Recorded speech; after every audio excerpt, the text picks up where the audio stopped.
Orang itu kokoan minimal airnya harus 200 liter. Dan kurang harus mengalir. Umpama dan 200 liter yang apa? Dua nya. Yang bayar satu, yang itu satu. Tetapi ada lubang yang nyambung.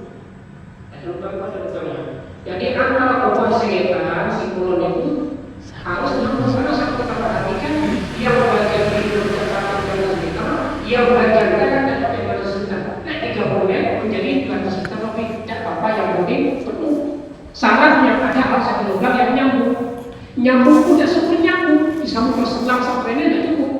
Ukuran nyambung itu artinya kalau kokohan yang etang itu digerakkan, sikil kita masuk, yang bagian barat itu yang ikut gerak airnya. Umpama sikil kita menggerakkan air di bagian barat, air yang bagian timur, kokoh timur ikut gerak, namanya nyambung.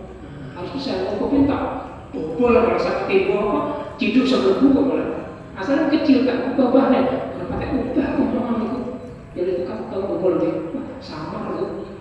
Karena terus dipokok, karena dipokok kan orang cawean nggak sah, cawean barang yang kurang bagus. Nah itu asal hukumnya.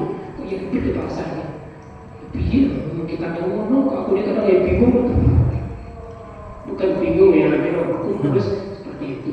Karena sholat itu dasarnya adalah harus sah. Tetapi kita ini mazhabnya Syafi'i, jangan menyalahkan mazhab yang lain. Jangan nggak perlu mengomentari mazhab lain yang di rumahnya ada sandal, tidak usah mazhabnya demikian.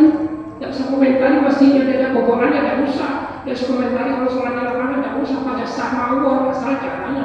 Nah, mereka terserah. Nah, kita harus menggunakan cara.